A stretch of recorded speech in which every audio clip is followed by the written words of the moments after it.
My fellow Americans, we don't have a final declaration of victory yet, but the numbers tell us it's clear, tell us a clear and convincing story. We're going to win this race. Just look at what has happened since yesterday. 24 hours, we were behind in Georgia, now we're ahead, and we're going to win that state. 24 hours ago, we were behind in Pennsylvania, and we are going to win Pennsylvania. And now we're ahead, but we're winning in Arizona, winning in Nevada, and in fact, our lead just doubled in Nevada. We're on track to over 300 electoral college votes. And look at the national numbers. We're going to win this race with a clear majority of the nation behind us. We've gotten over 74 million votes. Let me repeat that, 74 million votes. That's more than any presidential ticket has ever gotten in the history of the United States of America. And our vote total is still growing. We're beating Donald Trump by over 4 million votes. And that's a margin that's still growing as well. One of the things I'm especially proud of is how well we've done across America. And we're going to be the first Democrat to win in Arizona in 24 years. We're going to be the first Democrat to win Georgia in 28 years. And we've rebuilt the blue wall in the middle of the country that crumbled just 4 years ago. Pennsylvania, Michigan, Wisconsin, the heartland of this nation. I know watching these vote tallies on TV moves very slow, and as slow as it goes, it can be numbing. But never forget, the tallies aren't just numbers. They represent votes and voters, men and women who exercise their fundamental right to have their voice heard. And what's becoming clear each hour is that record number of Americans of all races, faiths, religions chose change over more of the same. They've given us a mandate for action on COVID, the economy, climate change, systemic racism.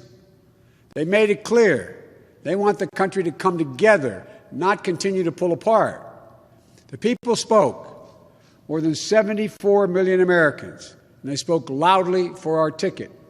But while we're waiting for the final results, I want people to know we're not waiting to get the work done and start the process.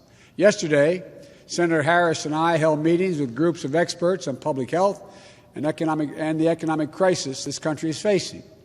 The pandemic, as you also know, is getting more worrisome all across the country. Daily cases are skyrocketing, and it's now believed that we could see as many as 200,000 cases in a single day. The death toll is approaching 240,000 lives lost to this virus. That's 240,000 empty chairs, kitchen tables, and dining room tables all across America. We'll never be able to measure all that pain and the loss, the suffering that so many families have experienced. We know something about what it feels like to lose someone. And I want them to know they're not alone. Our hearts break with you. I want everyone to know on day one, we're going to put our plan to control this virus into action. We can't save any of the lives lost. Any of those have been lost, but we can save a lot of lives in the months ahead. Senator Harris and I also heard yesterday about how this recovery is slowing because of the failure to get the pandemic under control. More than 20 million people are on unemployment. Millions are worried about making rent and putting food on the table. Our economic plan will put a focus on a path to a strong recovery. Look, we both know tensions are high. They can be high after a tough election, one like we've had. But we need to remember, we have to remain calm, patient. Let the process work out as we count all the votes. You know, we're proving again what we've proved for 244 years in this country. Democracy works. Your vote will be counted. I don't care how hard people try to stop it. I will not let it happen. The people will be heard. Our journey is toward a more perfect union, and it keeps moving on. In America, we hold strong views. We have strong disagreements, and that's okay. Strong disagreements are inevitable in a democracy, and strong disagreements are healthy.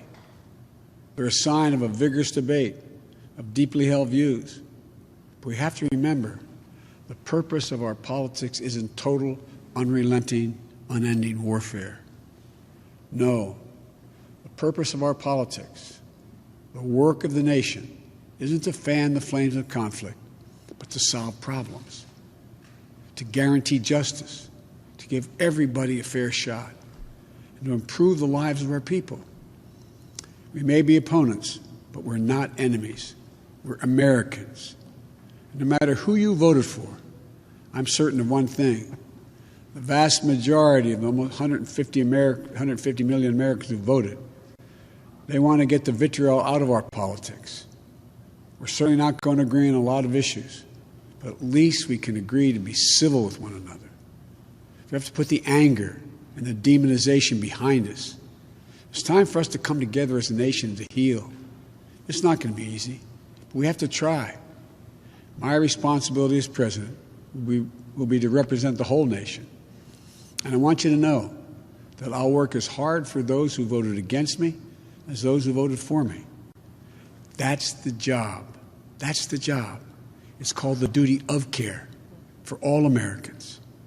We have serious problems to deal with, from COVID to the economy to racial justice to climate change. We don't have any more time to waste on partisan warfare. You know, and more than that, we have such an incredible opportunity to build the future we want for our kids and our grandkids. I've said many, many times, I've never been more optimistic about the future of this nation. There is no reason we can't own the 21st century. We just need to remember who we are. This is the United States of America. And there's never been anything we've been unable to do, unable to accomplish when we've done it together.